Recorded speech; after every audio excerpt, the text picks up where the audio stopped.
Hello అండి. అందరికీ నాగుల చవితి శుభాకాంక్షలండి. ఈరోజు నాగుల చవితి కదా! మేము పుట్ట దగ్గరికెళ్తున్నామండి అందరం. నాగుల చవితి మేమెలా జరుపుకున్నామో మా ఇంట్లో మీకు చూపిస్తాను రండి. ఇక్కడ నేను నువ్వుల ముద్ద తయారు చేస్తున్నానండి. ఎలా తయారు చేస్తున్నానో చూపిస్తారండి. గ్లాసుడు నువ్వులు తీసుకొని ఫస్ట్ మిక్సీ పట్టేశానండి. వాటిలో కొంచెం బెల్లం చితక్కొట్టుకొని వేసుకోవాలి. ఇప్పుడు వీటిలో కొంచెం కొంచెం పాలు పోస్తా మిక్సీ పట్టుకోవాలి ముద్దలాగా. సరిపడా బెల్లం వేసుకోవాలండి. నేను ఫస్ట్ నువ్వులు మిక్సీ పట్టానని చెప్పా కదా! వాటిలోనే వేసేసా బెల్లం. కానీ కొంచెం గడ్డలా ఉందని తీసి మళ్ళీ చితక్కొట్టి వేసాను. అదే మిక్సీ గిన్నెలో కొంచెం బియ్యం పిండి, కొంచెం బెల్లం, కొంచెం పాలు వేసి ముద్దలా చేసుకొని మిక్సీ పట్టుకొని పక్కన పెట్టుకోవాలి. అదే మిక్సీ గిన్నెలో కొంచెం తెలగపిండి, కొంచెం బెల్లం, కొంచెం పాలు వేసి మిక్సీ పట్టుకొని ముద్దలా చేసుకొని పక్కన పెట్టుకోవాలి. తెలగపిండి ఫస్ట్ ఒకసారి మిక్సీ పట్టేయాలి. బెల్లం పాలు వేసి మిక్సీ పట్టుకున్నవి పక్కన పెట్టుకోవాలి. గిన్నెలో గ్లాసున్నర పెసరపప్పు వేసుకొని కడిగి వాటర్ పోసి ఉడికించుకోవాలి. పప్పు చప్పటి పప్పు కండి. చింతపండు కానీ టమోటా కానీ ఏమైరు ఓన్లీ పోపే పెడతారు. పుట్ట దగ్గరికి వెళ్ళడానికి అంతా రెడీ చేసుకుంటున్నానండి. ఇక్కడ తాంబూలం ప్లేట్ తీసుకొని ఇందాక మిక్సీ పట్టుకున్నాం కదా నువ్వుల ముద్ద, మనిషికి ఒక ఉండ చొప్పున ఉండల్లా చేసుకొని ఇక్కడ లెక్కేసుకుంటూ పెట్టుకుంటున్నానండి. అంటే ఎంతమంది ఉంటే అన్ని ఉండలు చేయాలి. ఇక్కడ మా ఊర్లో ఇలానే చేస్తారు. మా అమ్మమ్మ వాళ్ళు ఇలానే చేసేవాళ్ళు. ఇంకా అలానే కంటిన్యూ అవుతుంది. పుట్టలో 5 రకాలు వేస్తామండి. నువ్వుల ముద్ద, బియ్య పిండి ముద్ద, తెలగపిండి ముద్ద, అరటికాయని చిన్న ముక్కలుగా కట్ చేసి అవి కూడా వేస్తామండి. కట్ చేస్తే నల్లగా అయిపోతాయని కట్ చేయలేదు. పాటు పసుపు కుంకుమ ప్యాకెట్లు కట్ చేసి పెట్టుకుంటున్నాను. ఇక్కడ అగరబత్తి వెలిగించుకోవడానికి ఇబ్బంది కదా, హారతి ఇచ్చేటప్పుడు గంట కొట్టాలి కదా, గంట 2 అరటికాయలు పుట్టలో వేయడానికండి. ఈ అరటికాయలు ప్రసాదం కింద పెట్టడానికి. దగ్గర పూజ చేస్తాం కదా, పువ్వులు హారతి ఇవ్వాలి కదా, కర్పూరం బిళ్ళలు, దీపారాధన చేయడానికి పూజ నూనె, దీపారాధన చేయాలంటే ప్రముదులు ఉండాలి కదా, ప్రముదులు, ఒత్తులు, కర్పూరం పెట్టాం కానీ హారతి వెలిగించుకునేది పెట్టుకోలేదండి. కూడా పెట్టుకోవాలి. ఇక్కడ అలికి ముగ్గేయాలంటే వాటర్ కావాలి కదా, చేతులు కూడా కడుక్కోవడానికి వాటర్, ముగ్గు పిండి, ఆవు పాలు, అసలైంది పాలే కావాలి కదా. దగ్గరికి అన్ని రెడీ చేసేసుకున్నానండి. ఇవన్నీ తీసుకెళ్ళాలి. వంట చేయాలి కదా. ఈ రోజు కంద పులుసు తింటారండి. మాకైతే కంద పైన తొక్కనంతా తీసేసి నీట్ గా కడిగి ముక్కల్లా కట్ చేసుకొని మళ్ళీ కడిగేసి వాటర్ పోసి ఉడకబెట్టుకోవాలి. ఉడకబెట్టి వాటర్ తీసేసి పక్కన పెట్టుకోవాలి. స్టవ్ వెలిగించి కడాయి పెట్టి కడాయిలో సరిపడినంత ఆయిల్ పోసుకోవాలి. ఆయిల్ వేడయ్యాక కంద ముక్కల్ని వేసి వేయించుకోవాలి. గోల్డెన్ కలర్ వచ్చే వరకు. ఈ కలర్ వచ్చే వరకు వేయించుకుంటే చాలు. కంద ముక్కలన్నీ వేయించుకొని పక్కన పెట్టుకోవాలి. పప్పు కూడా ఉడికిపోయిందండి. ఉడికేటప్పుడే ఉప్పు పసుపు వేసుకొని ఉడికించుకోవాలి. పోపు పెట్టడం అంతే. కంద ముక్కల్ని ఫ్రై చేసేసాం కదా, ఈ పక్కన పెట్టుకోవాలి. ఈ ముక్కలకు సరిపడే ఉల్లిపాయలు తీసుకుంటున్నా. 8 ఉల్లిపాయలు మీడియం సైజ్ కట్ చేసి మిక్సీలో వేసి మిక్సీ పట్టుకోవాలి. పేస్ట్ లాగా పక్కన పెట్టుకోవాలి. అల్లం వెల్లుల్లి పేస్ట్ వేసుకొని పక్కన పెట్టుకోవాలి. 3 టమోటాలు తీసుకుంటున్నా. కట్ చేసుకొని మిక్సీలో వేసి మిక్సీ పట్టుకోవాలి. పేస్ట్ లాగా పక్కన పెట్టుకోవాలి. స్టవ్ వెలిగించి గిన్నె పెట్టుకొని ఆయిల్ పోసుకోవాలి.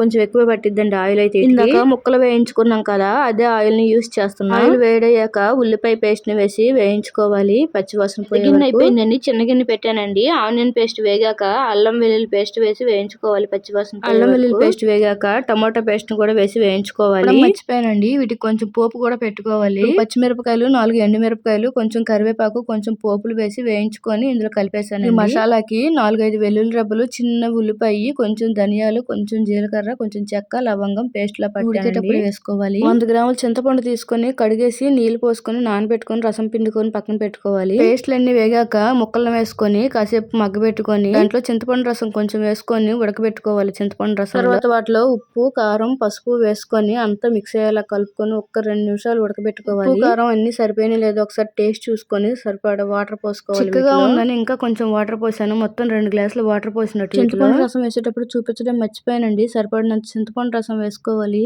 ఎక్కువ వేస్తే పులుపు ఎక్కువ అయిపోయింది. అంతా ఒకసారి మిక్స్ అయ్యేలా కలుపుకొని ఒక 5 నిమిషాలు ఉడికించుకోవాలి. ఉడికాక ఇందాక మసాలా పేస్ట్ పట్టుకున్నాం కదా, ఆ పేస్ట్ ని ఇందులో వేసుకోవాలి. చెప్పడం మర్చిపోయానండి, అసలైంది అల్లం వెల్లుల్లి పేస్ట్ వేగిన తర్వాత కొంచెం బెల్లం వేసి వేయించుకోవాలి. బెల్లం కూడా చిన్న ముక్కే వేయాలండి, లేకపోతే తీయగా అయిపోతుంది. కానీ టేస్ట్ మాత్రం చాలా బాగుంటుంది. వీటికి కంపల్సరీగా వేయాల్సిందే. అంతా మిక్స్ అయ్యేలా కలుపుకొని మళ్ళీ ఒక 5 నిమిషాలు ఉడకబెట్టుకోవాలి. దగ్గర పడే వరకు నీళ్ళల్లో కొంచెం బియ్యం పిండి వేసి బాగా కలుపుకొని కర్రీలో వేసుకోవాలండి. చిక్కదనం వచ్చింది. పులుసు దగ్గర పడే వరకు ఉడికించుకోవాలండి. ఈ పులుసులో నేను చెప్పింది ఏ ఒకటి మిస్ అయినా సరే పులుసు తేడా వచ్చిందండి టేస్ట్ అయితే. మా అమ్మకైతే అసలు పెద్దగా వంట రాదు. ఈ పులుసుకు మాత్రం 100కి 100 ఇస్తారు మా ఇంట్లో వాళ్ళు. ఇంకే కర్రీ అయినా 100 ఇవ్వడం కూడా కష్టమే, అంత దారుణంగా ఉంటాయి. చాలా లేట్ అయిపోయిందండి. ఇంటి దగ్గర అయితే నార్మల్ గా పూజ చేసేసాను. దేవుడి దగ్గర ఇలా పెట్టుకుంటామండి. ఇంటి దగ్గర మేము ఇలా పూజ చేసాకే వెళ్తామండి పుట్ట దగ్గరికి. పూజ చేయకుండా అయితే వెళ్ళకూడదు. పూజ అయిపోయింది కదా, ఇక పుట్ట దగ్గరికి వెళ్తున్నాం. మేము బయలుదేరి ఎవరు చూడకూడదని మా అమ్మ టవల్ కప్పేసింది.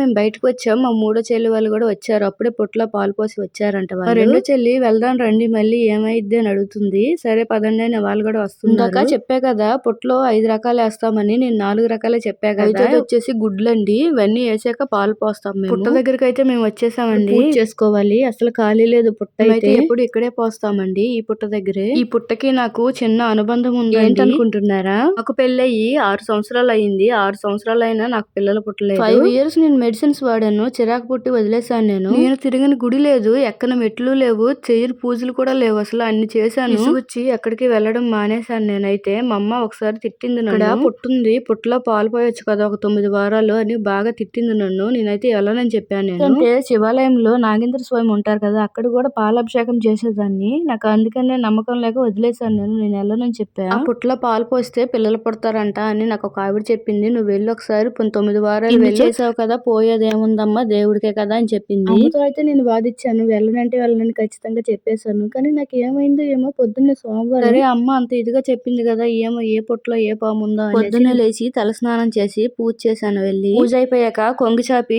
ఏడ్చేదాన్ని. నాకు అసలు చాలా ఏడుపు వచ్చేసేది. మా అమ్మ 9 వారాలు వెళ్ళమంది కదా, నేను 6 వారాలు వెళ్ళా. 7వ వారానికి నేను ప్రెగ్నెంట్. నిజంగా నేనైతే అసలు నమ్మలేకపోయా, ఇలా కూడా ఉంటదా అని. నీకు నాగదోషం ఉందేమో అందుకే పుట్టలేదు అంటారేమో, నేను అవి కూడా పూజలు చేపించుకున్నానండి. అత్తగారు అయితే తీసుకెళ్ళని గుడి లేదు, ఏమో నాగదోషం ఏమైనా ఉందేమో అని పూజలు కూడా చేపించేది. కరెక్ట్ గా 6 వారాలే వెళ్ళా, 7వ వారానికి అసలు నేను ప్రెగ్నెంట్. నేనైతే అసలు నమ్మలేకపోయా. అందుకే పెద్దవాళ్ళ మాట వినాలంటారేమో కదా. ఈ పుట్టకి నాకు అలా అనుబంధం ఏర్పడింది. ఎప్పుడు వచ్చినా నేను దండం పెట్టుకుంటా, ప్రతి సంవత్సరం పాలు పోస్తా ఇక్కడికి వచ్చి. మాటలో మర్చిపోయానండి చెప్పడం, కానీ ఈ పిల్లలు ఉన్నారు చూసారా, ఇట్లా గుడ్లు వేసి దండం పెట్టుకుంటున్నారో లేదో ఇలా తీసేస్తున్నారు. పిల్లలతో పాటు పెద్ద ఆయన ఉన్నాడు, ఈ పిల్లలతో తీపిస్తున్నారు. జనాలు ఏంటండి బాబు మరి ఇలా తయారయ్యారు. పాపం పేదవాళ్ళేమో అందుకని తీసుకుంటున్నారండి అంటారేమో. కాదండి, వీళ్ళు తీసి మళ్ళీ అమ్మేస్తారు. దగ్గర పూజ అయిపోయి ఇంటికి వచ్చేసామండి. నా వీడియోస్ మీకు నచ్చినట్టయితే లైక్ చేయండి, మా ఛానల్ సబ్స్క్రైబ్ చేసుకోండి. మీ వరకు మా వీడియోస్ రావాలంటే బెల్ ఆన్ లో పెట్టుకోండి. ఉంటాను, బాయ్ బాయ్. కంద పులుసు అయితే ఇలా ఒకసారి ట్రై చేయండి, టేస్ట్ అయితే చాలా బాగుంటుంది. ఎలా వచ్చిందో కామెంట్ లో చెప్పండి.